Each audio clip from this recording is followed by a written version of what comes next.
Hi guys, I'm Ella and welcome to my podcast, Ella's Film Club.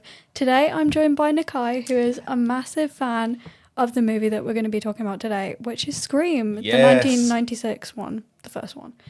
Original. The original. So Scream is... I would say instant classic, straight away. Yeah. I would say it... Well, they say in the late 90s, like, slasher horror was, like, declining. Yeah. Because, I guess people were bored of, Jason, Freddy, Leatherface. So then Scream really, like, kick-started a new era of horror. Of, like, teen slasher, I would say. And it was just instantly a hit. Like, I think it being, like, a whodunit slasher as well is what keeps me coming back, definitely. Like, you're watching, you're like, okay, who's the killer? Who's Ghostface this time? Yeah. Because it's different every time. But obviously the first one, straight classic. So, yeah. Yeah, I think that one, with it starting a new era of horror, the first time I watched it, actually, it came out in the 90s. 1996. Yep. So it came out almost 30 years ago now, which is literally insane. It's like double. No, not double because I'm not 15, but a bit over double. Yeah. By age. And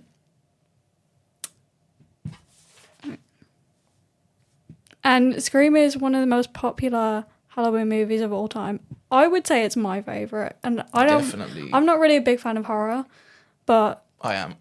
You are. I know you are. But I like Scream very much. Yeah. Right. I would say, I was saying before, I might get like beat up for this, but I don't think Scream as a franchise is my favorite franchise. Blows anything else out the water, because what is so good about the franchise for me is that there are no retcons. So as you said, you want to watch the rest of them, which is going to be amazing. Guys, for you. Sorry, I have not watched the rest of them. It's okay. She's going to love it. Okay, literally. Same returning cast every single movie, which is a big thing for horror. Yeah. Like no new universe after 2 movies. No Halloween. It's like there's probably 4 universes and they do the first one. Because you don't expect any of the characters to survive. Exactly. Yeah. So, that was another thing I want to say. The difference about Scream is that, like, people more want to come back for the characters rather than the killer itself. Like, when there was, like, a new, like, Friday the 13th, everyone wanted to go see Jason, like, tear up some people. But, like, if there's a new Scream, you want to be like, okay, is Sydney gonna survive this movie? Yeah. Like, that's, like, the main thing. So yeah, but let's just get straight into it then. Okay, so I'm going to start by introducing the characters. So, very organised, written down... Yeah, she got it all planned out. Yeah, I've got it all planned out, guys. Written down the characters in order of appearance. So, first you have Casey Becker, who... Gone too soon. Yeah, killed within the first 5 minutes. What? Wes Craven, what was that? Drew Barrymore did not get enough screen time in the movie. No. Sydney Prescott, which is... iconic front girl. Yeah. Main girly. Gail Weathers, who is played by Courtney Cox, which anytime I saw her on screen, I just thought Monica from Friends. Yeah. which was not great. But... And, like, the way the personality is so different, it's like, oh my gosh. Yeah. But I feel like you can still hear Monica. Yeah, you can still hear the voice, yeah. Then you've got Tatum, who's Sydney's best friend. Yeah. Sydney's bestie. Then you got Billy and Stu, Dewey, who's Tatum's brother, and then Randy, who is the one who uses his extensive knowledge of horror movie cliches and rules to try and predict the actions of Ghostface, which we see throughout the whole movie. He does the whole time. That, as a fellow film nerd, he's my favorite character. Yeah, that's another reason why it's so different, because it's very like meta. Like, Yeah. you know, you're watching the show. I mean, not the show, the movie, sorry. And they'll like mention stuff from like other horror movies and be like, oh, you know, don't do this because that's how they died in that movie. And it's like, That's oh, how like I feel yeah. like it broke the fourth wall a lot, and Yes, that's exactly. what I like That's about it. That's why it hits so much, because it's really cool to like be in their universe, and they're like they know they're in a horror movie, so they're using what they know from horror movies to try and survive their own horror movie. And it's just the coolest thing ever, y'all. It really I do is. really love it. And then you also have Cotton Weary, who is the supposed killer of Sydney's mother, Maureen Prescott. Yeah. Then you have Maureen Prescott, Yeah. and also Neil Prescott, who's Sydney's father, and also a suspect. But as Randy says in the movie, everybody's a suspect. Everybody's a suspect. And actually, I'm just gonna name my favorite Randy quotes right now. Yes, go ahead. At the end, actually no, I will save this one because it's gonna be okay. massive. It's gonna be a massive spoiler. So, where is it gone? Okay, no, actually, I will save the quotes because they kind of scattered through my notes. Okay, But we can do that. what I will say about Randy is that he's a vehicle in communicating to the audience the game that Ghostface is playing. And after a while, you start to catch on to Ghostface's actions, and you like, anytime a character says something, you like know it's gonna happen. Like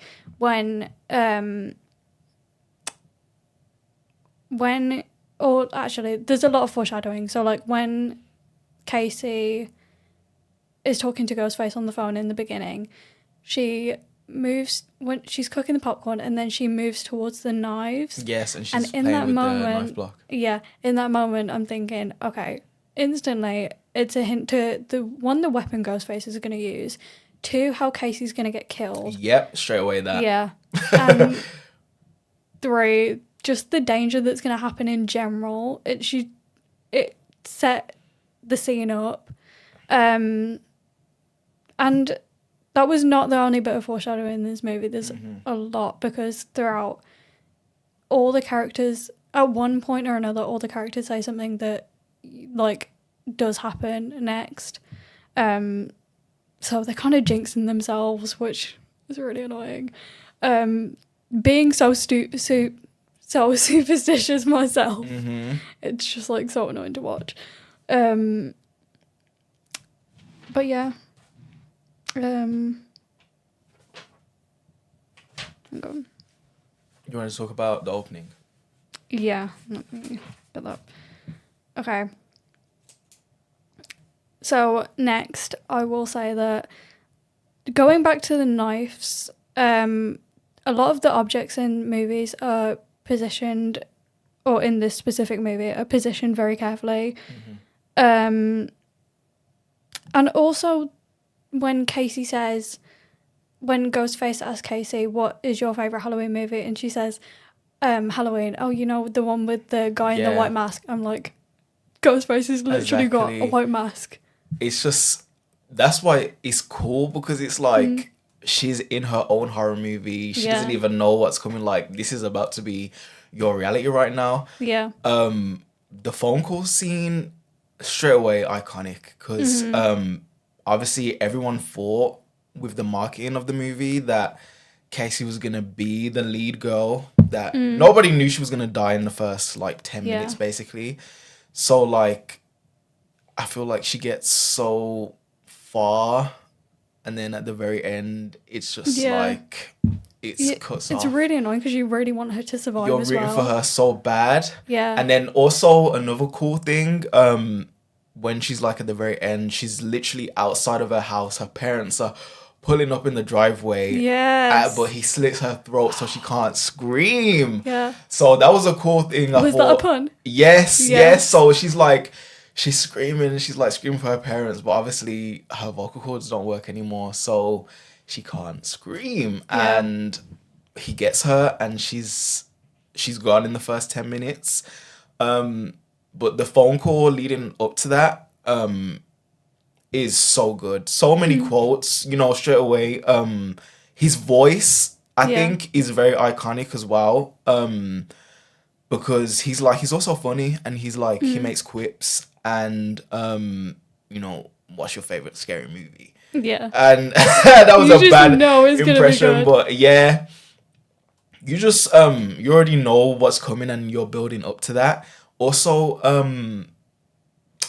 the trivia he gives her for her boyfriend. Yeah. When also a funny thing is, when I rewatched yesterday, when he calls her initially, he asks her if she has a boyfriend, and she says no. And then when he's like, thinking, why did you lie? Yeah, I know, like she lies, like, so I'm thinking, like, was she low key like trying to get some play, like on the low? Yeah. Like she said no when it was like, when it was just a random guy she was talking to, but then when he turned to the killer, she was like, my boyfriend's coming and he's gonna beat you up, and he's like, oh, I thought you said you didn't have a boyfriend. Yeah. Little did you know, already got your boyfriend. Yeah, he's already over. So yeah. Yeah. But and then this is the first, I feel like the first cliche that happens is when Ghostface says, I want to know who I'm looking at, and then the eerie music starts to play, and then after that it gets really intense really quick, because there's like a flip of like, he was, you know, trying to be kind of flirtatious over the phone at first, and like suave, and like trying to get her to talk. Yeah. And then instantly, you know, I forgot what he says, because he says one thing similar to Sydney as well later, but I think he goes, if you hang up on me, I'll go you like a fish. And then like straight after that, it's straight psycho serial killer, and she's like trying to survive, but it's so different. I think the music probably also comes in at that point as well, but straight, that's when you start to feel the sense of like, oh crap, like this isn't a joke anymore. Yeah. You know? Yeah. And the tracking shot while Casey's running, and the suspenseful music playing really makes the scene feel tense. And as an audience watching that, you think like, oh my god, like she is not gonna survive Ghostface. But you really want her to. You want her to so badly. And then you're thinking like, oh god, what is going to happen next? And then it gets more intense because the window smashes. Casey picks up the knife. The popcorn is up in flames. Yes, the whole house is smoking. Yeah. And then the eerie music is playing. And then Casey thinks she's escaped. But no one can escape Ghostface. Or can they? Well, Sydney's like the only one. Yeah. And then another thing that I really think was a clever shot was when when Casey and Ghostface are outside, and Ghostface goes to stab Casey, and she takes his mask off, and the camera pans up to the weapon, which I think is really clever, because you really think you're going to see Ghostface's identity when she takes the mask off, but then you don't. So it holds the suspense all the way like up to the last scene. Yeah, which so I think was cool. really clever. But you never actually saw Ghostface in the movie take the mask off. No. Oh, that was a spoiler, actually. Oh, do you not? I don't even remember. You don't, but at the end, when Sydney's wearing the Ghostface costume. Sydney's not Ghostface, but like she's the unmasking. Yeah, that's the only time you see Ghostface take his mask off.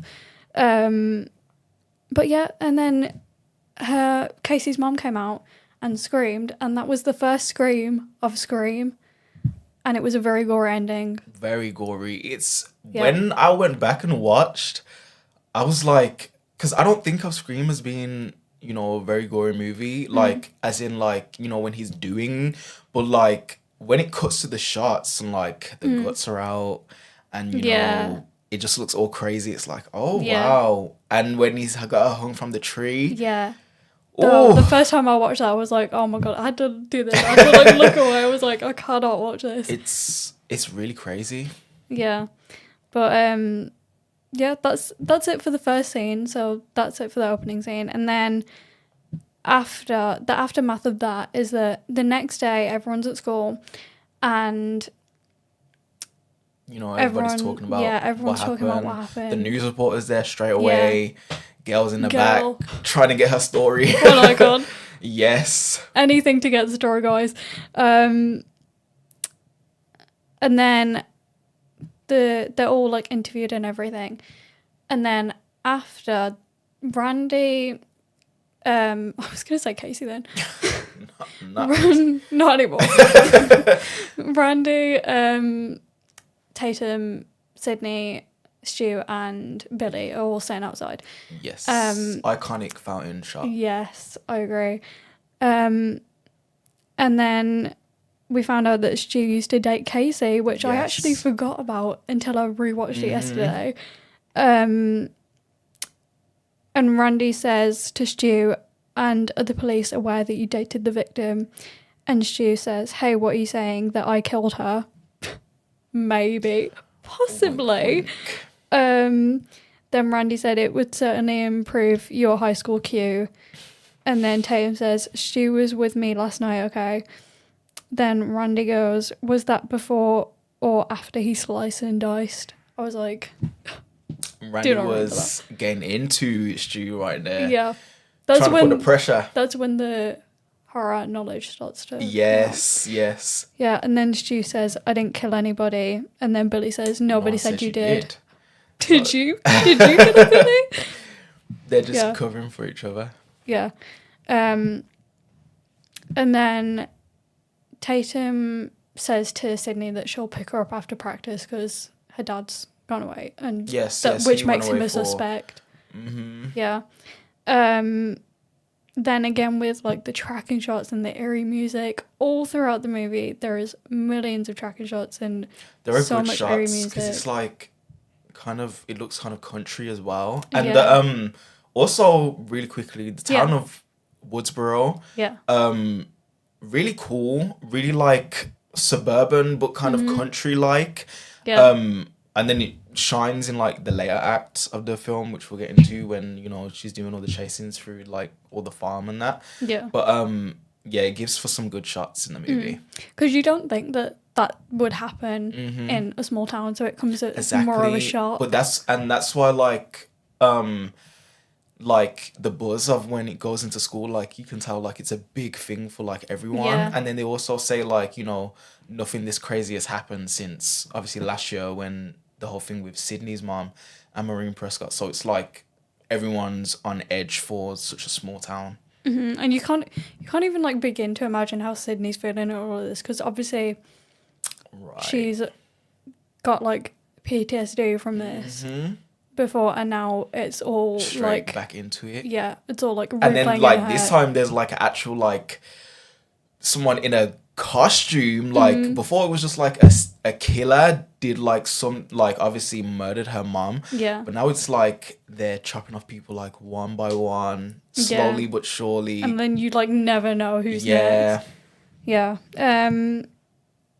But going back to the tracking shots, when Sydney goes to put, I think it's like a blanket in the cupboard or get a blanket out of the cupboard, she opens the door and it covers the view of the hallway, and I just thought, oh my god, like Ghostface is going to be behind that door, and then he's not. They love to do fakeaways like that. And then he's not, and then you're thinking, oh my god, where is Ghostface? Like, you know he's going to appear at some point. Yeah. And then later when Sydney is talking to Ghostface on the phone, Sydney calls a cliche, and then it happens. Yep. When she says, a girl running up the stairs when she should be going out the front door. She didn't go out the front door. She ran up the stairs. Which is cool because it's like, obviously, it's like they're trying to portray like a horror movie if this took place in real life. So it's like they show, you know, this was actually the reason she couldn't go out the front door, because she had the thing up. Ghostface was right behind her. It would have been more effective for her to go up the stairs in that point, because if she tried to open the door, she would have got slashed in her back. So they just show, you know, this is why people make dumb decisions in horror movies. Obviously, sometimes it's for the horror movie, but sometimes they can be based in ration. But, you know. Yeah, because I was thinking, like, when Sydney went out the door to see where Ghostface was. I was just thinking, like, close the door. That was so tense. Don't even go outside. Like, why would you go outside? She was so brave for that. She's really like was like, okay, pull up. She said pull up then and went outside. Like, damn, okay, go. Yeah. And then when she went upstairs, of course the phone was disconnected. Yes. Another cliche. She was smart though for like typing on her computer. Like, I didn't even know. I didn't even know you could do that. Literally. Yeah. Can't do that nowadays. I don't think so. Like, she just had, I guess, the police line on her computer. Yeah, but I was wondering when I watched it. I was wondering how did they know what was happening? Yeah, because I don't think she ever actually. She never ended up typing it out. Have you watched Scary Movie? No, but I've heard of it. Okay. In Scary Movie, they like make a fun like dig at that scene. Yeah. Where like she runs upstairs, she types on the computer, and she says "white woman in distress," and the police are like there in like 1 second. Because it's like I don't think they really did know what was going on. She just typed 911, like they showed up. So yeah. that was a weird scene. And then Ghostface just disappears out of nowhere, and then guess who shows up? Billy shows up. Billy pops up. Where did you come from? Looking creepy as hell. Yeah. The creepy look is like all throughout the movie, and I'm just thinking, like, how did she not catch on to that? Because if someone's looking at you in that creepy way. The way there's like a scene, I can't remember if it's the one where he initially goes into the window or the second time now we're talking about when he comes through the window, where he's like hugging her and he's like, oh, it's all right, you don't worry. And he's doing the most devilish look like above her shoulder. Like, damn, like he's scary. Yeah. And then it kind of like is the first giveaway also that scene to the fact that he ends up being one of the ghost faces. Which is a plot twist I was not expecting. Yes. We'll come back to that. But the first giveaway was that his shoes are the same as Ghostface's. Oh, yes. And he was, if I'm not mistaken, he was wearing all black, just like Ghostface. And I was thinking, like, clearly that is Ghostface. The first time I watched it, I didn't catch on to that. But then when you rewatch, you see things. And, like, it's fun.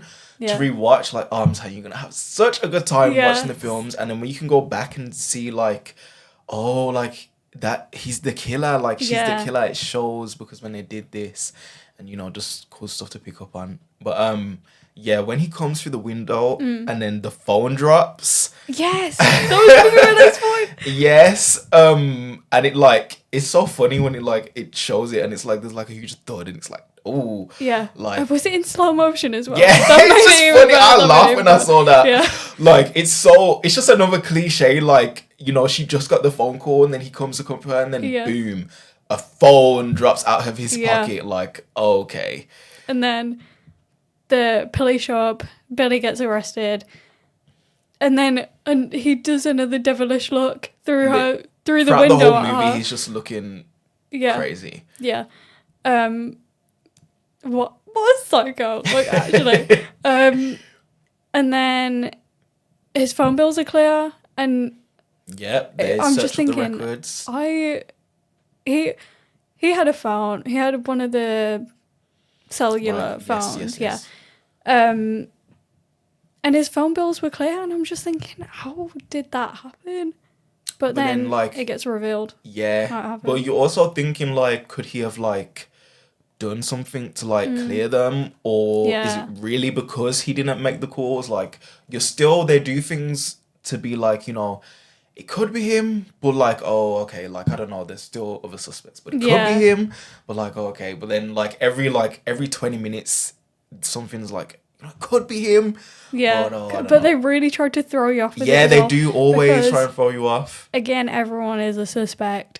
At one point, I thought Randy was a suspect. Exactly. Yeah. Exactly, me too. But I never thought that Sydney or Tatum were suspects. Mm-hmm. And I think they made that very clear. But everyone else was a suspect. Like, even when they were saying, like, Sydney's dad was a suspect. Yeah, and I think... believe that? You definitely would, because, obviously there's some murky waters with her mother. So then you're thinking, okay, they obviously have ties there. And then he just disappeared Yeah. for the whole weekend that this is going on. That's like the main thing. He's like, he really Yeah. just Where got off. was he? Where were you? Where were When did you? he come back? Exactly. Yeah. So everybody's a suspect. Yeah. So yeah. And then what I thought was really funny, after Billy gets arrested, Gail and Kenny show up. Yes. And Gail says to Kenny, Jesus, like, get the camera. And then he goes, my name isn't Jesus. I'm like, I literally burst out laughing at the line because it was just so funny. This is also to point out, like, Gail was very mean in this movie. Yeah. Like, she goes in on Kenny on that scene there. She's like calling him a fat tub of lard and whatever. Yeah. But she does get growth throughout the franchise. I would say. She's such like a badass character. Yes, as well. she is. She's such a girl boss. Girl boss, both Sydney and Gail. I'm telling you, they have what made it so strong and last for so long. Just very tenacious energy and girl boss energy, as you said. Like, they icons. Yeah, they can go up against Ghostface and you'll believe it. Like, like they're tough. Like, they're gonna survive. So yeah. Yeah. And then another line that I thought was really funny was at the police station when Tatum is like saying to Dewey, like, let's go, like, I want to leave. and then Dewey says to Tatum, what did Mama tell you? when I'm wearing this badge, you treat me like a man of the law. Yeah. Like, so he gets hilarious. bullied at home. He defo does. Yeah. And then that's it for... Oh, no, that's not it for that scene. And then they go out the back and Sydney punches Gail. Oh, which yes. is something that I actually didn't expect to happen out of that movie the first time that I watched that. So that was definitely a shock. And then Ghostface calls again and says, you'll know my identity soon enough, I promise. Is this at Tatum's house? Yeah. Yes, when she sleeps over. And I was like, okay, what does that mean? Because then you know something ominous is also, happen. this is like another like twisting point because in a way, because obviously Billy's still in the cell at this point, I believe. Yeah. So then when he calls, everyone's like, oh, it can't be Billy because like he's in the cell. So like the mystery is back on like who is Ghostface. So that's like another cool thing. Yeah. And then that's it for that scene. And then the next victim of Ghostface is Mr. Himbry, Principal Arthur Mr. Himbry, same person. So at this point in the movie, school is closed due to the killings. And there's a knock on Mr. Himbry's office. He goes out, no one there. What I find really funny about the scene actually is that he's put the Ghostface mask on. Yeah, after and it's just like telling the students off, like in earlier scenes, like, oh, this isn't, cool. Yeah. But he thinks it's cool. and then the second time he walks out of his office, he walks through a room that appears to be a bigger office, I think it is. And when he walks through this room, the background seems to be weaving in and out, which kind of throws you off a bit and gives the effect of distortion. Because I had to watch it a couple of times and I was thinking, like, am I seeing this scene right? Because the background is, like, really, like, distorted. I don't remember. Yeah. And I think that was another thing that throws you off kind of, and then you don't expect him to... Yeah, you don't expect what's going to happen after. But before that, there's a little nod to the director, Wes Craven, because... And this is another reference to Halloween as well. So Mr. Himbry walks out of his office and sees the janitor, who is dressed like Freddy Krueger. Yes. Iconic. Which is very funny that they just put that in willy-nilly. Yeah. Like, did I name the wrong movie when I said Freddy Krueger? Oh, did you say Halloween? Yeah. Oh, yeah. Nightmare on Elm Street. Yeah, that's it. Sorry, guys. It's okay. I promise I know my Halloween movies. And I thought that was really cool because Wes Craven actually plays that character. And we were talking about this before. Yes, and I didn't know that he played Freddy Krueger. Yeah. I didn't know that. That's really cool. Wes Craven didn't play Freddy Krueger. He played the janitor. janitor. Oh, yes, no. He played the... What am I on about? Of course he didn't play Freddy Krueger.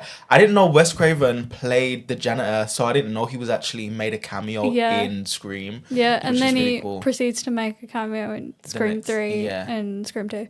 I don't know why I said those out of order then. And then Mr. Himbry obviously gets killed by Ghostface.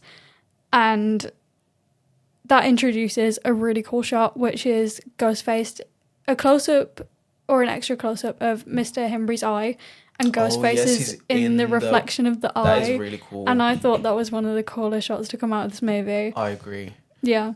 Did you know they actually added that scene in, like, later on? Like, most of the movie was already shot. Yeah. And then, like, they went back and were watching through the movie and they were like, it needs more kills. Like, something more needs to happen between Ghostface chasing Sydney and then I think Tatum's death is the next one. Yeah, so they thought it was too, like, chill in between that. So they really went back in and added that death. Oh my God, that's so cool. So he wasn't originally going to die in the first draft of the movie. Wow.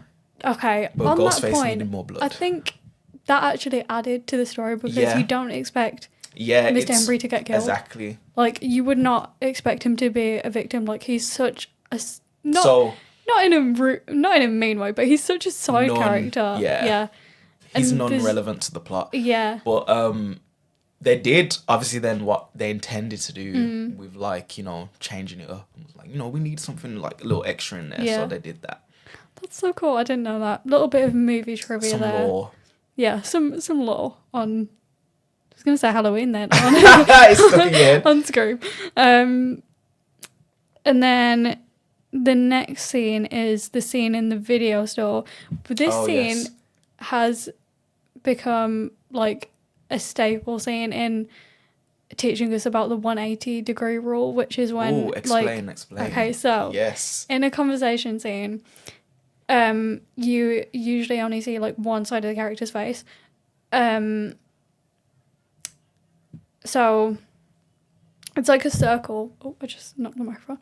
It's like a circle, and then you split it in half, and then this side of the circle is the actual scene, and then this is, like, behind this scene, so you don't ever see what's going on the other side of what they're filming.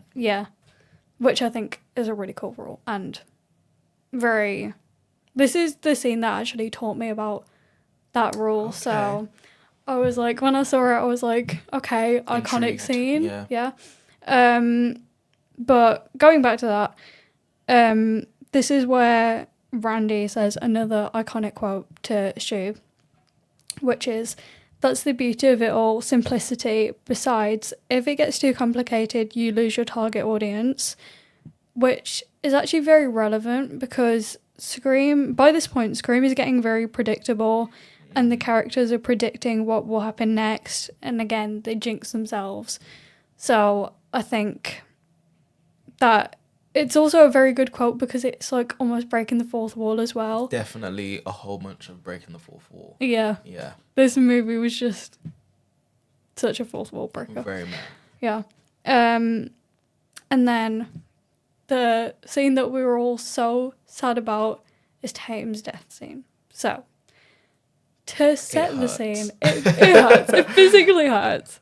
You do not want Tatum to get killed by Ghostface, and you actually expect her to escape. You do, because she's fighting back. Yes. And you're like, come on, girl. Yeah, in this scene, Tatum is one of the only characters to actually fight Ghostface, and she didn't just scream and cry, which I think was very iconic, because I know, like, Sydney's also one of those characters, but Tatum is more stronger than she was when she was fighting Ghostface. I think she was more,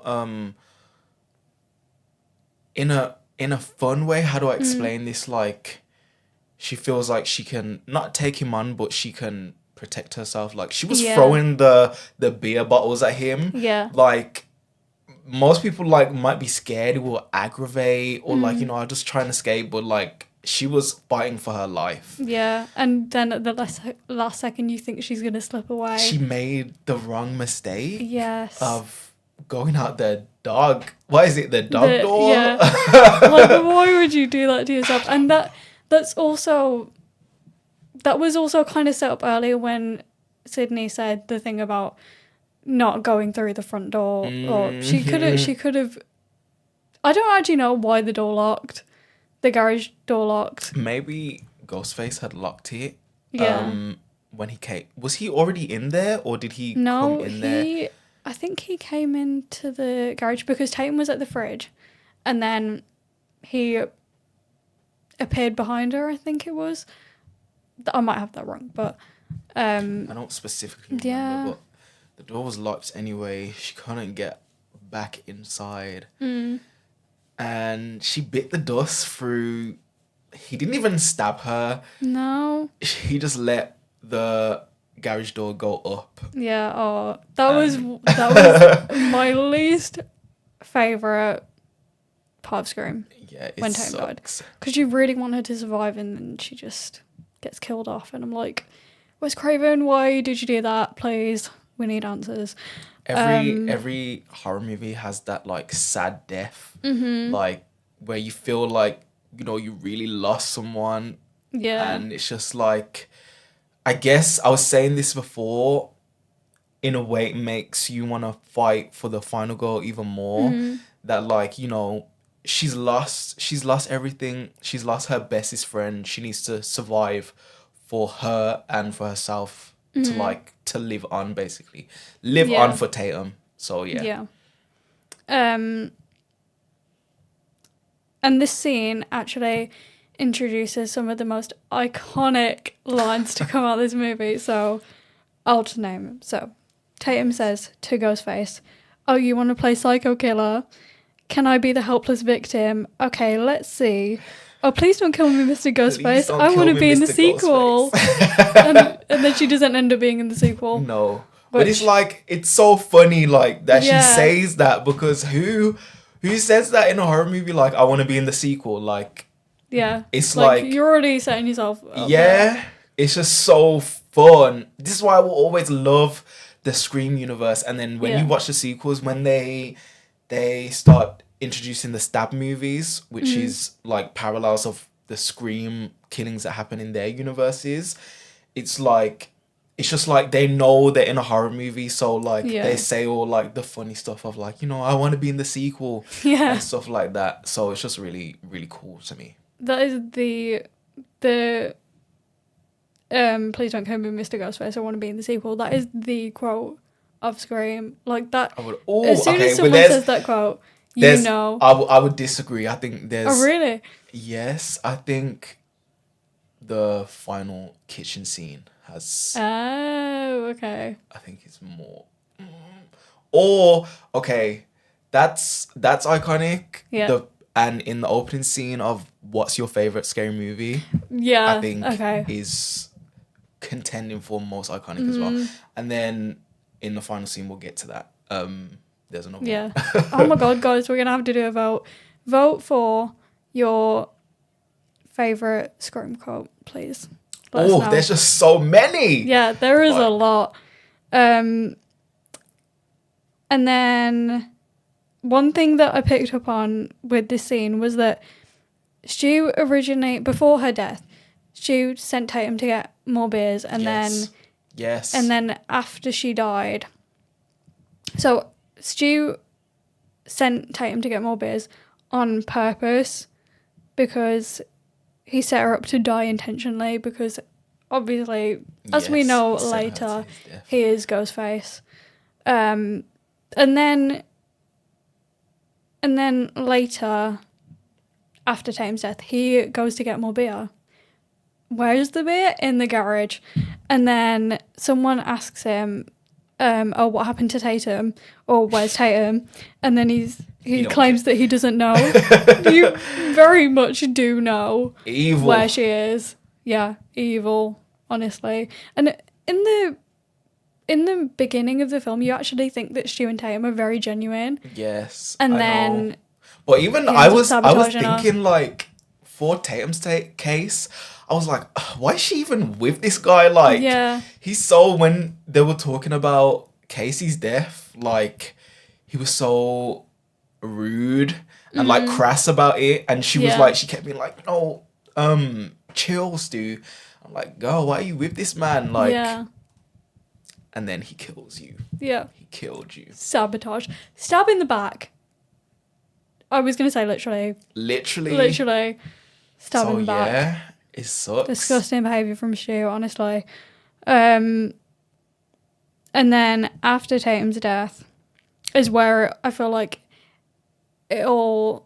You can see that the movie's coming to an end, but it's like also kicking off at the same time and getting more and more intense. I agree. Because Sid says to Billy,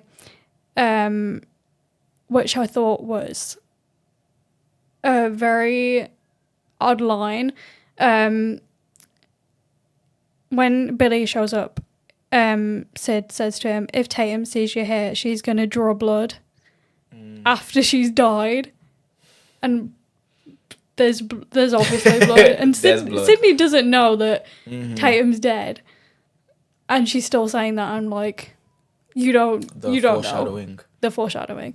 Because then she obviously later finds out that Tatum's died, and it's a heartbreaking scene because she's just lost her best friend. And also, like, I know we're like skipping ahead a bit, but when she finds Tatum's body, obviously she's being chased, so she doesn't even have time to like process sit with what she just saw. She has to like be like, oh my gosh, and keep fighting for her life. So like that's really sad. It is really sad. But yeah, back to when Billy arrives at the party. Yeah. And then when he's there, I don't know I can't remember what point this is at, but Billy says to Sid, it's all one great big movie, only you can't pick your genre. Which I think is really interesting because obviously we know that the genre is horror as an audience, and they also know in the film that they're kind of in a real life horror movie. And I think it does foreshadow a bit that Billy is one of the ghost faces. And then there was a bit before that. Can I say for, when Billy, obviously throughout the whole movie, Billy's pressuring Sydney to have sex with him. Yeah. And then a scene I forgot to say, in the school, when just after Billy gets released from prison, and they run into each other in the hallway, and he's like, when are you gonna have sex with me? Basically, I know your mom just died, but like, Oh, that was so insensitive. Trying to get that. I literally wanted to punch him through the screen because what the hell do you mean saying all that? Like evil. Yeah, evil. No. That's actually remorse. actually disgusting. Like, what? Where did the nerve to say that come from? Exactly. So it's like after that, you're already like, oh my gosh, Sydney, be done with him. Like, throw him away. Like, I already hate his character. Exactly. And now I just hated him even more. Even more, you're like, Sydney, please don't entertain this guy anymore. But she does. And they go, when Billy arrives at the house party, then he pressures her into having sex with him. And then they have sex in, I don't know, Stu's parents' bedroom. I'm not sure. Yeah. But then straight after that, is when Ghostface arrives, and he stabs Billy. So that's like another shocking thing. Everybody that's probably thinking it's Billy up until then is like, oh, you're like, this happens every half an hour. You're like, oh, it's Billy, and then something happens, and you're like, wait, it's not Billy then. Yeah. So then that's what kickstarts the chase scene between Sydney and Ghostface. And then, she's running all out the house. No, she runs out the window. Yes. What you was talking about. Yeah, so in that scene, it's actually another nod to Halloween. Yes. Because Sydney jumps out of the window when she's being chased by Ghostface in the exact same way that Jamie Lee Curtis does in Halloween, which I think is I think it's really cool how throughout the movie they just nod to other loads of horror movies. It's like a love letter to horror movies in Yeah. a way. It's like combining them all, kind of. Yes. And It's like, I really well, like that. this is about why it. it's like the ultimate slasher. Yeah. Kind of like, Yes. don't kill me, but yeah. Yeah. In a We way. need to have a debate on this because people are gonna say, what's the most iconic horror movie of all time? We think it's Scream. What do you guys think? Let us know. And then in this scene, I think it's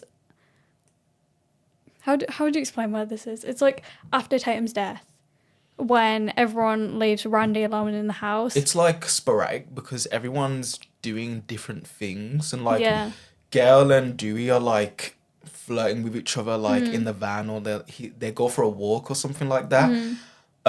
Sydney's being chased. Randy's watching watching Halloween downstairs, and then he does the behind you. Yes! He's behind you. That was one of my favorite. And Ghostface is behind him. Yeah, and I was like, Randy, turn around right now. You're telling Jamie Lee Curtis to turn around, but turn around yourself. They play on that in the sequel, so you'll have fun when you watch it. Yeah. So yeah, Sydney's being chased. She finds Tatum's body. Very sad, and then she runs into the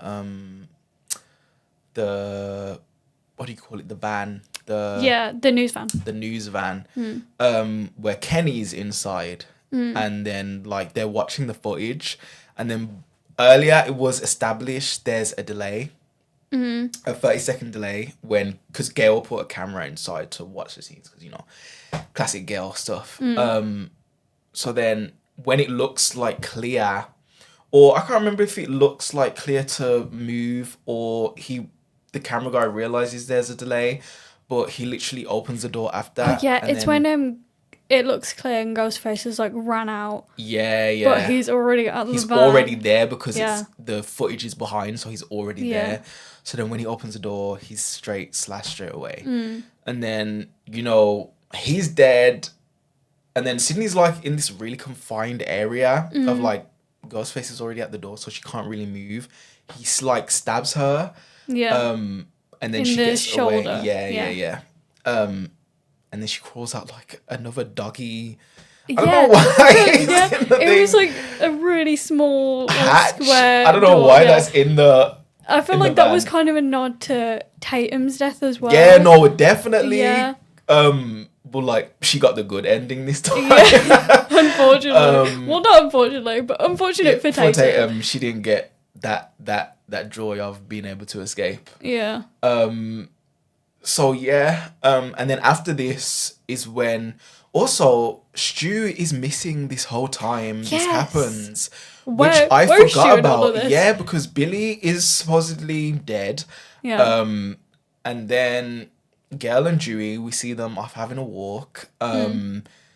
Kenny just died, so only Randy was watching TV. And then when she comes out the van, she tries to go back in the house, and then both Stu and Randy pop up at the same time, and they're both, you know, pleading their case of, you know, I'm not the killer, believe me, and like help me. Yeah.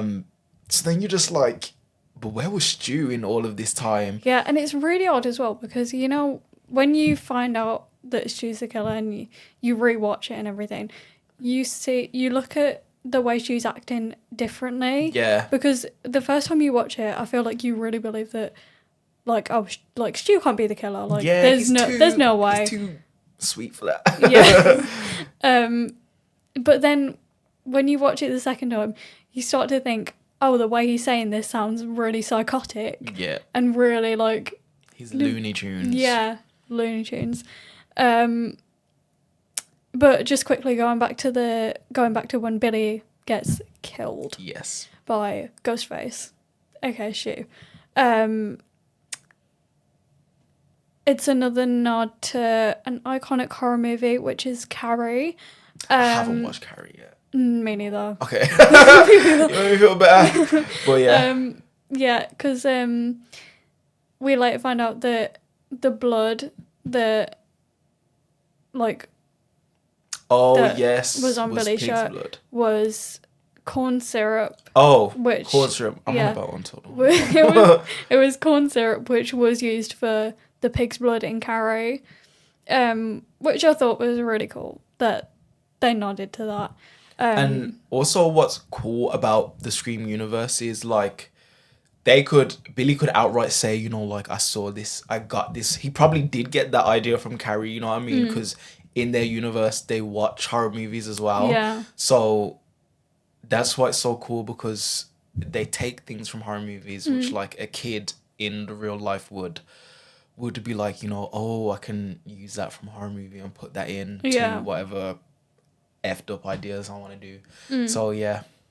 Yeah. But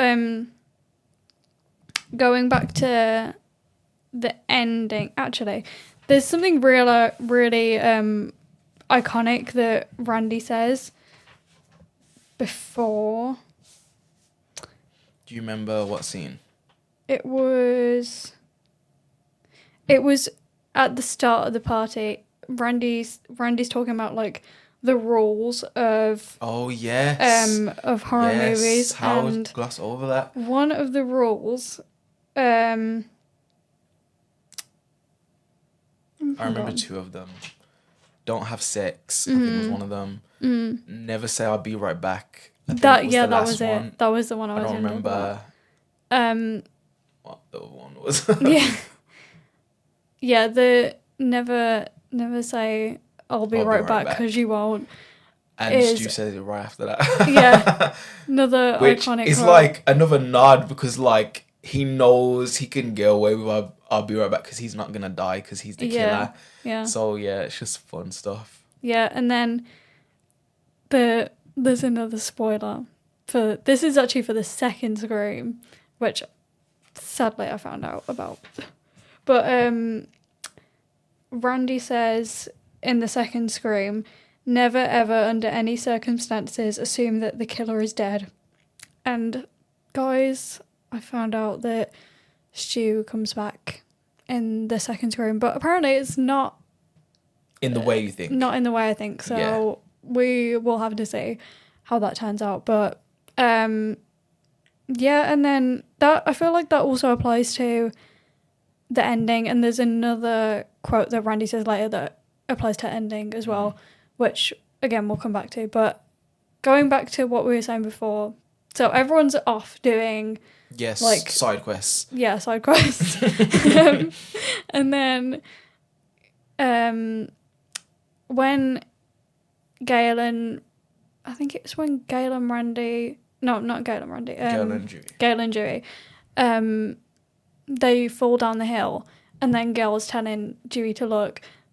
The first time I watched that, and actually the second time I watched that because I couldn't remember what happened, I thought Ghostface was going to be there. Yeah. And you do automatically think that he's going to be there, but it's Neil Prescott's car, which makes... It's like, whoa, what is his car doing there? And still even now, I don't know what his car is doing there, but that also makes you assume that he's something Ghostface. To do with it, yeah. Yeah. Because he's been missing this whole time, and then like, oh, his car randomly pops up, but where's he? So, you know, then you're thinking like he could be chasing Sydney at this point, like, what's going on? So, but Sydney is being pressured by Stu and Randy to let her inside the house. Does she have... I can't remember if she has a gun at this point, or it's a weapon of some sort. Because I think they're both saying, "Give me something she has," but she doesn't know who to trust. It might have. Oh, it was a gun. It was a gun that she had, So both of them are saying, you know, give me the gun because you can trust me. And then she's like, F both of you. Yeah. She closes the door. No one in this world. Yes. I'm like, the smart thing to do. Yeah. Like, that's why she's Miss Survivor. So she says, you know, screw both of you. She shuts them both out, which is like, imagine if, obviously we know Randy's not the killer, but like, anything could have happened to Randy then. Imagine if Stu exactly, killed she just Randy, straight up killed Randy. I would have been there. so sad. That would have been crazy, and like I don't think you can blame Sydney for being like, you know, this is too much. Like, bye. Yeah. So then straight after that, Billy is at the top of the stairs. Yeah. Acting And then all he delirious. comes rolling He down falls- the stairs. He's so dramatic for that. Like, Sorry, that made me laugh. I so was much. laughing. I was like, Yeah. you play so much. Yeah. Like, you really, because he didn't need to do that at No, all. it was such an He act. did that just to be funny, like Yeah. for the sympathy. But yeah, then shit. Oh, this is another iconic Yeah. quote when I think Stu and Randy both somehow get let inside. And then, you know, who is it that says, oh yeah, Randy says, you know, he figures out it's Billy, I think, because he says, you know, Billy's flipped out, he's gone mad to Sydney. And then Billy, iconic quote, you know, I think he shuts the door and he's like, we all go a little mad sometimes. Yeah. Like, Yeah. that reveal That's is when you so know good. that Yeah. he's Ghostface, yeah. Like, and it's Oh, like, it's so you know, iconic. in that moment, you feel so vindicated because you're Yeah. like, I knew it, and Yeah. this movie was playing with us back and forth this whole time. And then when he says we all go a little mad sometimes, it's like, yes, you do. Like, Yeah. so You it's have just- been this whole movie. this whole movie, you've been going mad, and finally, you know, we don't feel crazy anymore for assuming it's him. Like, it's all on the table. So that's very fun, very iconic quote, I think. And then does he shoot Randy straight after that? I think so. I think he shoot. You know, when I originally watched it, I had forgotten, you know, all the specific things that happened, and then when I rewatched it, I was surprised that Randy made it through the first movie for some reason, because I thought he died instantly then. Yeah. And obviously I remember him. I didn't remember him in Scream 2, because, you know, I ain't gonna go into what happened. I feel like I already know the spoiler. Yeah. But yeah, I was surprised that, you know, Randy actually lives through Scream 1. I feel like that's like a, what do you call it? A Mandela like effect for me. Because I'm like, wait, he doesn't die in the first movie. Like, he actually makes it through. But yeah, so he shoots Randy like in the chest area or side or whatever. Doesn't kill him, but Randy gets knocked out, and then that's when Stu runs in. And then, you know, she looks to Stu for savior. And she's like, you know, how, you know, like, Billy's the killer. And Stu, like, it's so weird because, like, he just stands there and, like, he doesn't do anything. Yeah. And you're thinking, like, you know, why is he not, like, helping her, like, trying to make her escape? And then he says another iconic line, like, they're just going, like, back for back with the iconic lines. It's like, surprise, Sydney. And then it's revealed that it's both of them. Because they get the voice changer out. Yes. And then they reveal that they have kidnapped Neil Prescott. Kidnapped Neil Prescott. And like, what? yeah, brought him out. Sydney sees the horror that they have done to her father. He is not killed, luckily. But I'm actually they not sure say- what happens to him. They say they're gonna frame him for all the killings, which is crazy. I don't know if they could have pulled it off. I don't know, because he was away the whole time, so That's they what I might have mean. pulled it off, but If they went about things smarter, maybe there was a chance. But yeah, so then they move the action into the kitchen.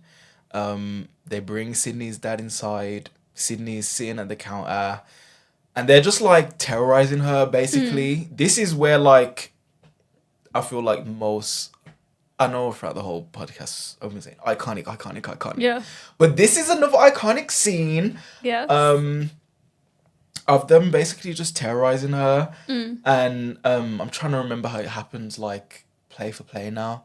But you know, Billy explains his motive and everything, and this is where, like, you start to put the puzzles together and why he's so broken. he explains, about Maury. Yes. Yeah, I did not expect exactly that. And you're like, oh, okay, like, okay. Yeah. Because he's like Starting to like make sense now. yeah, like, he's crazy, but this is the reason for him being crazy. Basically, he's trying to explain. So his dad had an affair with Maureen Prescott. No, yes, which made his mom leave. Yeah. So he lost his mom basically because of that. So that's like, when you think about things, they put these little clues in throughout the movie. Back when he's talking to Cindy in school and he's like, when my mom left, I took it on the shoulder and like wasn't too upset about it, but plot twist, he was upset about it. Yeah. Which is like, he was saying all that to her about, when my mom left, I just had to take it on the chin. But obviously it screwed him up because he did this whole thing. But like, all in all, this was a way to get revenge at Sydney because of her mother's doing. Yeah. And he did it all as like a big horror movie in a way, which I think is very cool. Yeah, because it went a bit full circle because, like, full circle in a bad way, obviously, because they tried to kill Sydney, or they went on this whole, like, killing spree on the anniversary of Sydney's mother's death. And I was just thinking, like, that is so... Like, they've been planning this for a year then. Yeah. And befriending her, like, Stu was probably the only reason he got with Tatum was to get close with Tatum and Sydney.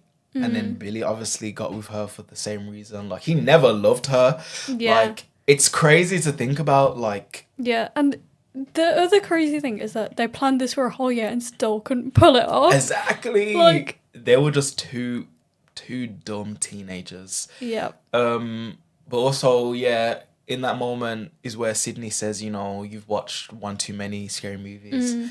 And then he says, how does he say? Psychos, or horror movies don't create psychos. They make psychos more creative. Yeah. Which is an interesting take. Very true, as what I was saying before, as in like, it's very real life. As in like, a person can watch these things and take their own ideas and say, but you are already crazy to think of this stuff. But then obviously when you see on screen, it's like an equation, like 1 + 1 = 2. And like, you see that plus with like the crazy urges you have and you're like, like, I could try this out and do some crazy stuff. Yeah. But so after that, Gail pops back up. Diva icon. Yes, she's like, let me get my badass energy in here and do some stuff. But she comes in with the gun, and then she's like, oh, my ending is where blah blah blah. I'm gonna shoot you and this and that. Yeah, and then Sydney goes, I like that ending. Yeah. But she has the lock on the gun, and she tries to shoot Billy. It's not working, and she's just like standing there trying to like shoot Billy, and he just kicks her ass down. Yeah.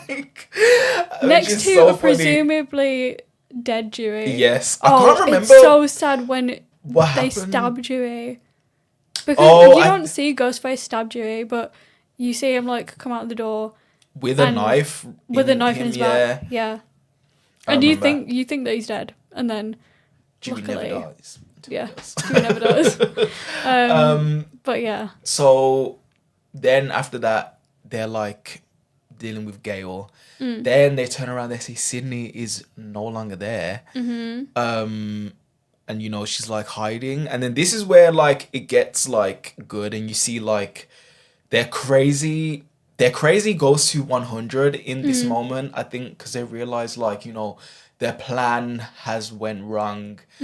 And it's starting to go downhill. So like, Billy's crashing out, he's tearing up like the settees and cushions and everything. He's like, when I find you, I'm gonna kill you. And he's cussing. Yeah. Stu's funny because he's like the complete opposite to Billy, as in Yeah, where Billy's Stu was getting having angry. a full on mental He breakdown. was having a meltdown. Yeah. He was like, this is where more iconic Like, quotes come in. yeah, He's like, my mum and parents dad are gonna be so mad at me. And then, oh yes, then Sydney calls. Oh wait, no, sorry. Wait, can I just say before this, when they're like explaining their plan to Sydney, and then they stab themselves. I think it's so good and it's so funny because it just shows how truly psycho they are. Like they have to get through this, and like Billy stabs Stu, and then Stu stabs Billy with like way too much.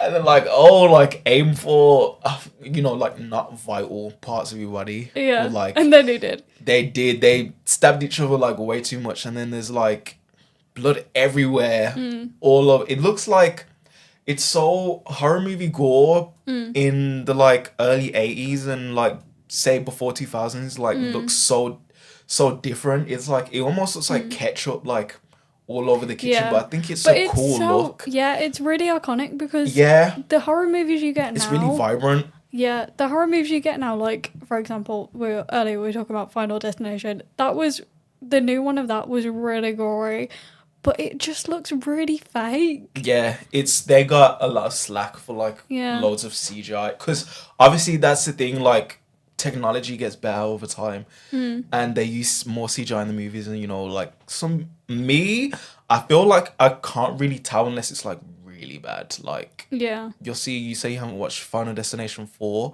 That one is like terrible graphics with the kills. Yeah, I've seen some scenes from that. It's just like it looks really bad. So that's when it gets to that point, you're like, oh gosh, like turn it off. But in the 90s it was like no, it looks none of very this, like, different. CGI, And you can tell everything is there as it's happening, which is cool. So then after that, Sydney calls Stu on the phone, which is like it's like a powering moment before she even puts on the Ghostface costume, because obviously they were getting terrorized by calls this whole movie. So then she calls the killer, and then she's like, what's your motive gonna be? Like, you guys are in deep trouble. Yeah. And then he's like, oh, peer pressure, I'm way too fragile. And then like Billy snatches the phone and he's like, when I find you, I'm gonna kill you. Yeah. And it's just their complete contrast of like their psycho personalities. But Billy's running throughout the house looking for Sydney, and then this is when I think she pops out in the cupboard and like also, surprises him. When Neil Prescott comes out at the end, you think like how did he escape into the cupboard? Where did he come from? I don't know. Like, do you think he was there throughout the whole party? Just in the cupboard. Like, when did they put him there? Yeah. I don't know. But Sydney like gets the drop on Billy basically, and then stabs him with the umbrella. And then that's the thing you least expect. Yeah, because she really pops up out of nowhere with the costume on. And you're like, wait, oh my gosh. Yeah. And then she does iconic unmasking, and it's her instead. So it's like she's like, I guess, getting her revenge using the costume for good and stuff.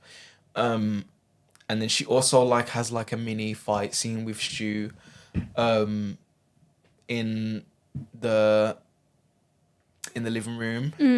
What I like about this, she shows like her tenacious like survival energy, like when he's like choking her and she bites his fingers, and it's like, yes, like I feel like that's like in a survival instinct, like when you're really in that moment, like you're gonna do anything to survive. Like so I feel like when she bit him, like it was like, yes, like she's gonna escape. So you could hear the sound of the crunch. Yeah. Oh, it's like she really did that. Like she really did that. Like go her. Yeah. And then she throws the TV on his head, and then he's like fizzled out, and then after that I think it's pretty mellow. Yeah. Gail wakes up. I'm sure she comes back. Yeah. Randy, I think, somehow wakes up. You know, this is it's always funny when like, you know, when the killers are dead at the end, and then like all the side characters wake up and they're like, oh, what did we miss? Like, what did we you miss, did guys? it. And then the girl's like, well, they're already dead now. Like, thanks a lot. Yeah. But did it all myself. Exactly, like they always do it all themselves. But yeah, obviously that's when Randy says, he's like, you know, this is when the killer always comes back for one final scare, which he does. And then is it this movie where she shoots him and she's like, not in my movie? I don't know if that's that or the sequence. Okay, yeah. So that's another iconic quote. Yeah. So yeah.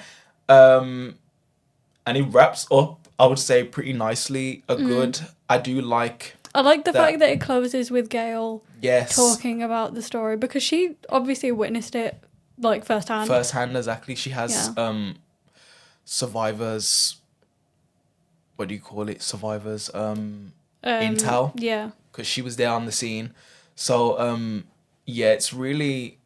The ending feels like nostalgic with the music and the camera. And it's like, it's so cool because it's like, it's just becoming daytime and like the sun's just starting to rise. And she's like, you know, after a night of hell, like it's finally over.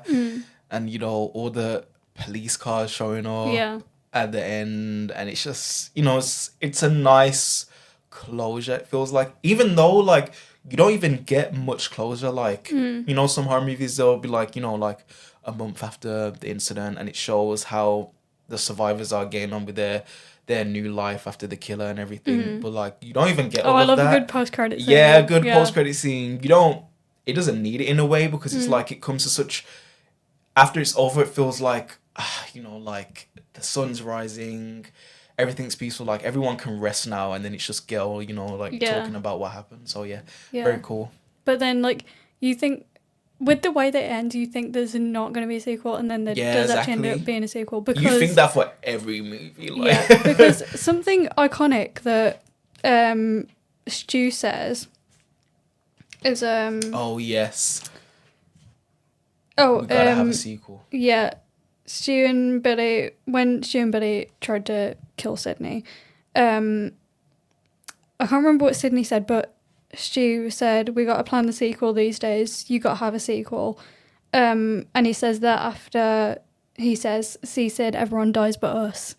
And then they do die. So you really jinxed yourself there. But yeah, that's where you pick up on the fact that there's actually going to be a sequel. And then I think it's after the credits play, or just before the credits play, there's like a glitch, and it's like got the ghost face mask. They do that after every movie. Do so they? yes. Like I'm so ready for you to watch all of them. Like oh my gosh. I'll let you know when I've watched all of them. Yes. But are you ready for a bit of movie I'm ready trivia? for trivia. I'm ready for trivia. More than ready. Okay, so did you know that the ghost face mask was inspired by Edvard Munch's famous painting, The Scream? I didn't, but that I makes did not sense know that now, either. obviously. Yeah. With the movie name. And then when we were talking about earlier, the nod to the director Wes Craven, there's also a nod to John Carpenter, who is the director of Halloween 1978. And you see this when Tatum says to Sydney, don't go there, Sid, you're starting to sound like some Wes Carpenter flick or something, which I think was an iconic... Fourth wall. Yeah, iconic line. And then my last piece of movie trivia is, did you know that Scream was inspired by a real-life serial killer in Gainesville, Florida, who is called Danny Rolling? And this incident actually happened in 1990. So I did not know that. Yeah, so it took 6 years for the... planning, I guess. Yeah, for the planning of Scream. Do you know what happened with the killer? I don't. Real life. That I'm gonna look that up. I tried to Google it, but the article wouldn't. Yeah. Like, I couldn't read the rest of the article, but I didn't know that it was inspired by like a real life event. And from what I understand, from the bit of the article that I did read, Gainesville is like quite a small town in Florida, like Woodsboro. So you kind of see the similarities there. Yeah. That's cool. So I thought that was a really cool movie fact. But yeah, I think we've pretty much covered. we've pretty much covered everything about Scream. All the quotes that Randy has said. My favourite. Oh yes, character. go through them. Did we already say most of them? I think we've already covered them. Okay. Throughout just the first movie, then, what do you think is your favourite quote? Oh, I don't know. I feel like, no, hang on. I need to have a look at all my quotes. It's either careful, this is the moment when the supposedly dead killer comes back to life for one last scare. Or... Oh, another quote that we actually forgot to mention was, the police are always off track with this. Which is very true because in every event in Scream, the police are always late to the event. In most horror movies, it's just another cliche that obviously they point out in the movie that police never reliable in horror situation. You always have to deal with it yourself. So yeah. Yeah. And then my other favourite quote is never ever under any circumstances say I'll be right back, because you won't be. And then everybody's always a suspect. Everybody's a suspect. Yeah, I feel like that one is probably at the top. Yeah. To be honest, everybody's a suspect. Like. Yeah, that is such a good one. And then I like, what's your favorite scary movie? It's just it's simple, but iconic. Or do you like scary movies? Yeah. You know, no, I don't. I say that all the time, literally to everybody. Do you like scary movies? Yeah. Yeah. That I always ask. I have to ask. So and it's because of Scream. So yeah, love it. Love the movie. I love the franchise. Yeah. You've got so much more ahead of you. I will let you know when I've watched it all. Yes. I'm very much looking forward to it. I did 2 and 3 to my watch list yesterday, and I will be watching the new one when it comes out. I will be watching it. I'm very excited, but I don't like the fact that it's being released in February. Yeah, it's kind of. But like, I feel like I guess it just wouldn't be ready for this Halloween season, and then which is a shame. Like, wait until October next year, or so.